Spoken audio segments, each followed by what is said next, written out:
김종현의 정치쇼. 어제 국회 법사위에 이 대장동 관련해서 소위 50억 클럽 이수와 관련된 특검법이 상정이 됐습니다. 민주당안이 있고 정의당안이 있고 기본소득당 안도 있습니다. 이렇게 세 건이 상정이 됐다고 하는데 법안 소위에서는 여야 간 공방도 있었다고 하고요. 법사위에서 캐스팅 보트를 쥐고 있는 시대전환의 조정은 의원과의 인터뷰 준비했습니다. 안녕하세요. 안녕하세요. 반갑습니다. 예, 안녕하세요. 법사위 특검 법안 50억 특검법 얘기하기 전에 저희 일종의 생활경제 이슈 하나 짚어보죠. 뭐 청취자 여러분들의 대개는에서는 어떻게 보면 특검보다 이 생활경제 이슈가 더 중요할 수도 있거든요. 내 생활과 직접적으로 다 있는 부분이니까.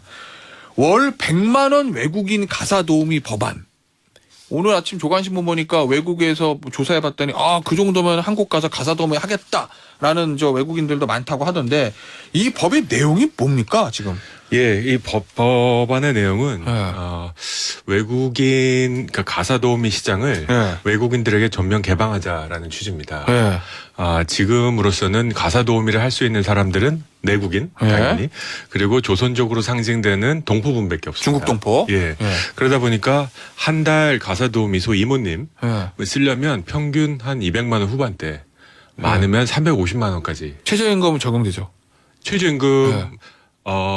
적용될 수도 있고 안 될 수도 예. 있습니다. 예. 그러니까 가사 노동을 하는 분들이 가사 사용인, 가사 도우미 이 두 직군이 있는데 예. 법적으로 좀 애매한데 가사 아. 사용인이란 건 적용이 안 되고요. 예. 근로기준법에도 적용이 안 되고 예. 다 가사 근로자라는 건 또 적용이 됩니다. 그래서 그래서 저는 외국인들이 뭐 조선족뿐만 아니라 예. 동포뿐만 아니라 많은 외국인들이 올 수 있도록 비자를 열자. 예. 왜 비자를 조선족으로 상징되는 동포에게만 주냐?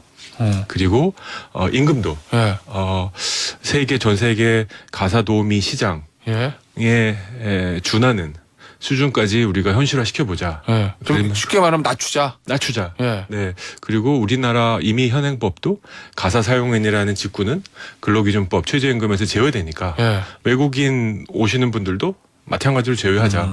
이런 취지였습니다. 그 의원께서 대표 발의하신 건데 네. 모든 법안을 이제 발의하거나 개정하거나 이렇게 하실 때는 그 법을 통해서 달성하고 싶으신 목적이 있으실 거 아니에요. 예. 어떤 거를 달성하기 위해서 이 법을 이렇게 제안하신 거예요? 발의하신 거예요? 제가 이 법안이 우리 사회의 금기 3가지어를 그냥 직구로 건드는 것 같습니다. 그래요? 네. 최저임금, 예. 가사노동, 예. 여성, 외국인. 하나하나가 정말 뜨겁다 못해서 정말 활활 타오르는 주제네요. 그렇죠. 저는 지금 우리 사회가 수축을 넘어서 소멸의 사회로 가고 있다 생각합니다. 인구 감소. 그렇습니다. 출산율이 0.78 속절없이 떨어지고 있는데 380조 원을 투자해봤자 아무 효과도 없었다. 예. 급소가 어딘지를 찾아보려고 했습니다. 예. 왜 젊은이들이 출산을 하지 않고 결혼을 하지 않는가? 가장 고민이 경력 단절이라 하더라고요. 예. 경력 단절의 가장 큰 이유는 육아와 가사에 대한 부담. 그래서 이걸 좀 해결해 보자. 예. 많은 분들이 이게 되겠냐? 저는 가능성이 있고요. 한번 논의해 볼 만합니다. 예. 일정 부분 굉장히 거칠다 인정합니다. 논란의 여지 있다 인정합니다. 예. 그럼에도 불구하고 이런 담론을 일으켜서 저희 의원실로도 찬 반 굉장히 뜨겁습니다. 예. 내가 지금 아기가 하나 있는데 350만 원씩 내고 경력 다시 일을 해야 될지 고민을 하고 있다. 이게 되면 진짜 꼭 해보고 싶다. 그러니까 어떻게 보면은 350만 원 정도 주고 지금 뭐 이모님 시장이 우리 한국 국적의 중장년 여성분들이나 중국 동포로 구성되는데 그 돈을 주고 그분들을 고용하기는 좀 부담되는 젊은 부부들이 있다. 그렇습니다. 그러니까 그 부부들 입장에서는 100만 원 정도의 예를 들어 동남아 출신의 가사 도우미 쓸 수 있으면 훨씬 더 좋을 거다. 뭐 그러면 출산율도 올라갈 수 있다. 이런 생각이신 거잖아요. 그렇습니다. 예. 반대하는 목소리도 많던데 예를 들면 뭐 항상 외국인 노동자한테 어떤 직군이든지 외국인 노동자한테 이 노동시장 개방하게 되면 한국인 일자리 줄어든다. 그러니까 아니 중장년 여성들의 일자리 중에 하나가 그 가사 도우미 시장인데 그 일자리를 잠식한다는 거 그리고 외국인 노동자에 대한 역차별. 네. 예를 들면 중국 동포야 우리 핏줄은 한국 핏줄이지만 그게 아닌 완전히 우리와 핏줄이 다르고 민족이 다른 소위 말하는 동남아 여성 노동자들의 역차별 아니냐. 이 두 가지 비판이 제기되던데요. 예, 저는 그 저가 항공에 나올 때 네. 일반 항공이라 그럴까요? 일반적 그 전까지 있었던 거 항공이 없어지리라고 생각하는 사람은 없었고요. 1등석 비즈니스석 타고 해외 여행 가는 사람도 있지만 저가 항공 타고 해외 여행 가서 즐기고 온다. 시장이 넓어졌지.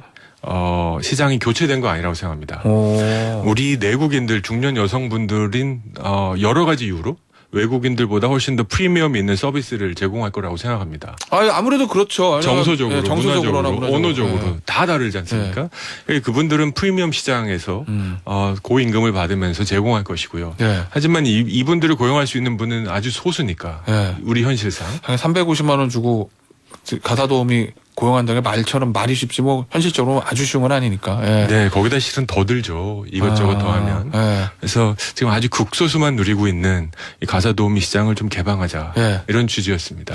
인종차별이란 말 저는 일정 부분 이해는 하지만 그렇다면 우리는 삼겹살 먹을 때 깻잎을 먹으면 안 됩니다. 다 외국인들이 따거든요. 열악한 환경에서. 그래요? 네. 외국인들이 없으면 짓지 못한 아파트에서 살면 안 됩니다. 외국인들이 없으면 일어나지 않는 전복 따는 거, 생선, 그 고기잡이 이런 거 다 골라가면서 정말 우리 손으로 한 것만 먹고 살겠다라고 하지 않는 한 이미 대한민국은 한국의 문제를 외국인들을 통해서 푸는 게 일반화되어 있습니다. 하긴 뭐 소위 말하는 3D 업종인 외국인 노동자들 많다라는 보도는 계속 있었어요. 네, 맞습니다. 그래서 이렇게 시장을 개방하고 또 당연히 최소한의 대우는 해드려야 되겠죠. 그래서 법안에 100만 원이란 숫자는 적시되어 있지 않은데요.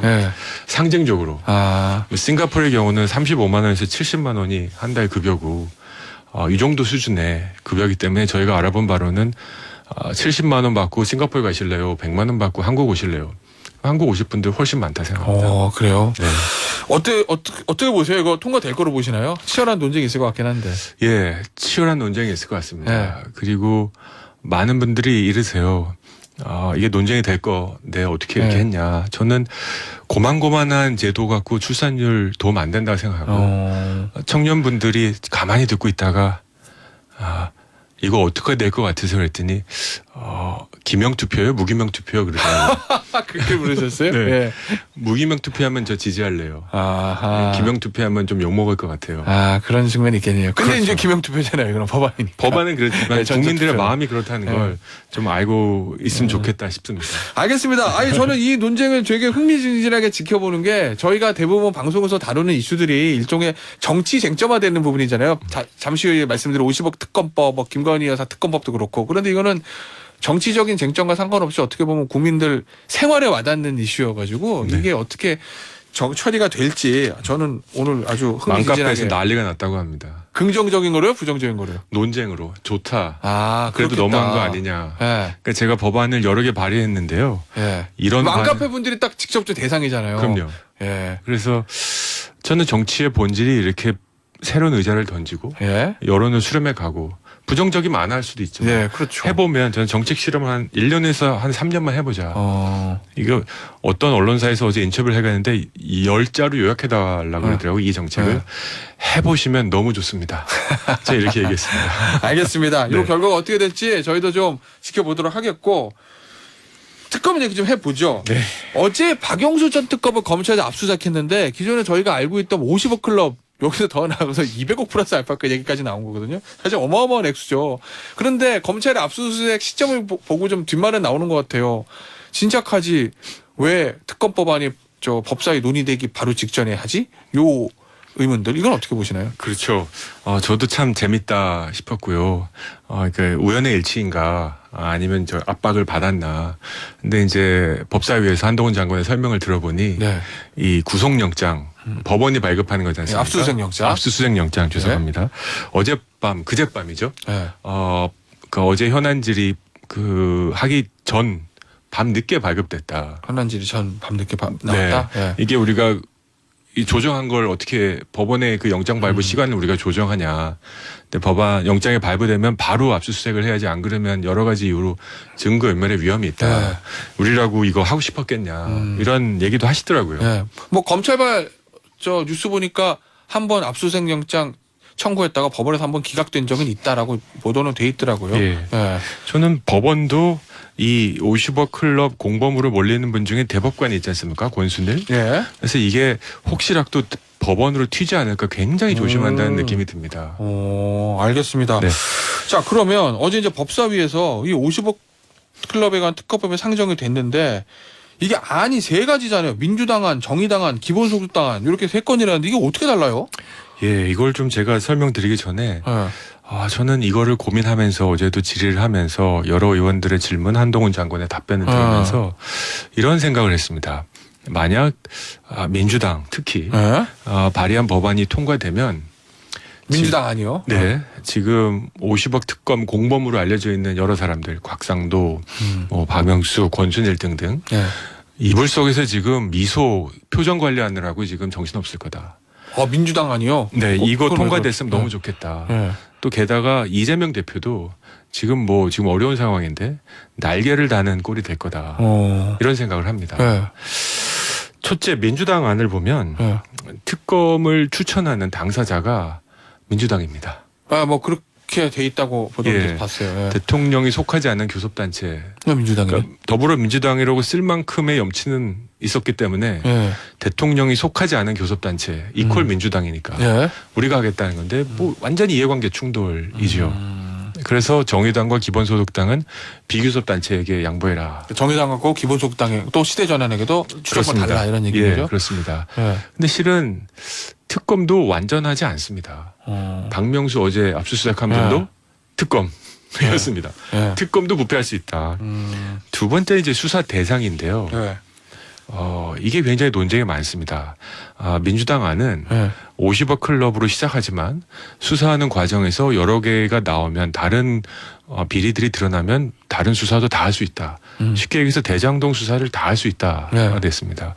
이렇게 되면 지금 진행되고 있는 검찰 수사, 특히 이재명 대표의 재판이 올스탑 되는 그런 효과를 갖습니다. 얼마나 좋겠습니까, 이재명 대표. 네. 어떻게 이렇게까지 노골적으로 자신들의 이익을 위해서 특검을 남용할 수 있는지 이건 굉장히 괘씸합니다. 그럼 정의당안은 좀 찬성하시나요? 정의당안은 화천대유하고 성남의 뜰로 그 추사범위도 좁혔고 50억 클럽에 관련된 건 좁혔고 특검 추천권도 정의당 또 시대전환 기본소득당 같은 야권에도 주는 비교소단체에도 특검 추천권을 주는 거고 개인적으로는 그쪽에 좀 더 개인적으로 정의당안과 기본소득당안 기본소득당안은 실은 민주당보다 더 넓은 범위라 좀 부담이 되지만 정의당안을 보면 그나마 상식적이다라는 생각이 있습니다. 다만 여기서 두 가지 문제가 있는데 하나는 속도감입니다. 특검을 구성하는데 대통령 오래 걸리긴 하겠죠. 등등 해서 한 두세 달 걸리고요. 특검이 임명됐다고 치면 지금 수십만 페이지에 달하는 문서를 읽어내야 되지 않습니까? 이게 뭐 하루 이틀 되겠습니까? 그럼 최소한 4, 5개월, 6개월은 이거 공전이다. 지금 진행되고 있는 수사를 브레이크를 걸 필요가 있을까? 라는 거하고 두 번째, 이 역량이 정의당의 경우는 10명이거든요. 지금 검찰 중앙수사부가 지금 16명 지금 수사하고 있는데 왜 오히려 이걸 축소할 필요가 있을까? 그래서 결과를 한번 보자. 그러면 저 조정훈 의원의 말씀을 들어보면 기본적으로 지금 검찰 수사가 잘하고 있으니 그걸 또 지켜보고 하자라는 좀 생각을 가지고 계신 것 같은 느낌이 받는데요. 저는 이걸 논의를 한번 진행하면서요. 좀 검찰도 법무부도 한동훈 장관도 구체적인 타임테이블을 제공해야 된다고 생각합니다. 이렇게 압박을 하면 우연의 일치지만 압수수색 한번 하고 또 뭐 하면 하나 하고 약간 이렇게 떠밀려서 하는 듯한 인상을 국민들에게 주시는데 이거는 본인들에게도 불리하고 정말 이게 이득이 되는 건 50억 클럽 공범자들 뿐이다. 그래서 언제까지 결과 내놓겠다. 이게 5월이든 이게 6월이든 그때까지 결과를 보고 국민들이 납득하지 못한다. 정치권이 납득하지 못한다. 그럼 특검 갈 수 있습니다. 그 의원님, 민주당은 법사위가 위원장이 김도읍 국민의힘 의원이니까 법사위 안 거치고 패스트트랙 가기를 원했었던 건데 정의당하고 국민의힘이 손을 잡고 법사위 거치는 걸로 하는 바람에 어저께 법사위로 온 거잖아요. 근데 보도 보니까 다음 주까지 법사위에서 처리가 안 되면 민주당이 패스트트랙으로 관철시키겠다 뭐 이렇게 얘기하던데요. 어제 법사위가 딱 시작되자마자 민주당 의원이 네. 간사님이 기동민 간사가 서운하다. 네. 어떻게 국민의힘은 국정 파트너로 더불어민주당이 아니라 소수당인 정의당을 택할 수 있냐. 네. 근데 참으로 뻔뻔한 얘기다. 저는 열불나는 얘기다. 예. 그 옆에 법안 발의하려고 지켜보고 계셨던 강은미 정의당 의원 얼굴을 봤는데 우락부락 하시더라고요. 어떻게 이런 표현을 할 수가 있을까. 민주당의 민주주의의 가치가 다수에 대한 결정이지만 소수에 대한 배려인데 예. 민주당이 다른 당보다 도덕적으로 우위에 있다고 여겨왔던 그 다양성 예. 그걸 이렇게 본인의 입장에서 말살시킬 수 있을까. 다음 주까지 지금 민주당이 불편한 이유는 있죠. 네. 어제 실은 네. 패스트트랙 해버리고 싶었는데 네. 지금 직회부 예. 뭐 지금 약간 뭐라 그럴까요? 뭐 거침없이 하지 않습니까? 예. 뭐 조정은 의원의 벽에 막혔다는 표현은 계속 나오고. 그렇죠. 한 번 탈선하니까 이제 별거 아니네. 그래서 탈선의 그 속도와 과감성이 지금 뭐 극에 달하고 있는데 법사위원장이 야당, 그러니까 집권 제1당이 아닌 야당인 경우는 국회 거의 전통입니다. 예. 그건 왜냐하면 소수당에 대한 배려이고요. 예. 견제와 균형의 원칙이기 때문입니다. 네. 그 원칙을 깬 게 이번 국회 전반기 유일하죠. 기억하시죠? 예. 민주당이 모든 상임위원장 맡을 네. 때. 근데 그 2년 동안 너무 재밌었던 것 같아요. 맛이 들었죠. 예. 그러니까 법사위라는 게 이제 걸리적거리는 겁니다. 어허. 근데 한번 생각해 보시면 언젠가 입장이 바뀔 수 있는데 네. 그러면 자기네들이 국회 소수이고 법사위원장 가져가실 텐데 예. 이럴 때 다른 당의 다수당을 갖고 있는 당이 법사위에 네. 막 패싱하면 그럼 그때는 뭐라고 기자회견 하실 건지. 알겠습니다. 제 지난번 출연하셨을 때 제가 여쭙잖아요. 다음 총선 때 어떻게 하실 거예요? 전 정말 궁금해요라고 질문했는데 이번에 오늘 출연하시니까 유튜브로 질문들이 들어옵니다. 저 유튜브에 김도훈님, 조정은 의원은 국힘으로 모셔야. 호랑이님, 조정은 의원은 민주당 와서 개혁해야죠. 비대위원장으로 추천합니다. 전혀 다른 상반되는 의견이시거든요. 네. 어떻게 하실 거예요? 제가 어느 의견이 더 마음에 드십니까? 제가 몸이 여러 개라면 국민의힘이랑 민주당에 한 명씩 보내드리고 싶은데 예. 저는 일단 예. 다들 이제 관심을 가져주셔서 감사하고요. 과분합니다. 근데 일단은 총선 전까지 제가 새끼 호랑이로 한번 크고 싶다라는 욕심이 있습니다. 예, 지난번에도 그런 말씀하셨었죠. 예. 그냥 아무 당에 얹혀서 예. 배지 한 번 더 단다고 대한민국 정치 바뀔 것 같지 않습니다. 예. 그래서 제가 상징하는 가치들, 제가 만들고 싶은 세상에 대해서 우리 많은 국민들이 조금 더 아시고 예. 조정은 쟤는 좀 더 키워봐야겠다. 정치인으로 한번 키워봐야겠다라는 국민 여러분들이 지금보다 훨씬 많아지시면 지금도 굉장히 많아지십니다. 그러면 그때는 정말로 여러 가지 상황을 고려해서 예. 합종 연행도 할 수 있다고 생각하고요. 합종 연행. 그분들이 이쪽으로 올 수도 있다고 생각합니다. 예. 네. 예전에 YS가 저 3당 합담할 때 호랑이 잡으러 호랑이굴 들어간다고 이렇게 표현했었는데 맞습니다. 저 조정은 의원의 호랑이 굴은 지금 어디입니까? 호랑이 컸어 지금. 큰 호랑이 다 잡을 수 있어. 어느 네. 호랑이 굴로 갑니까? 그럼 굴로 안 들어가죠. 제 세상인데. 그렇습니까? 네. 알겠습니다. 자, 조정은 의원의 다음 총선에 어느 당 소속으로 어느 지역으로 출마하실지 제가 지켜보도록 하겠습니다. 지금까지 시대전환의 조정은 의원이었습니다. 감사합니다. 감사합니다.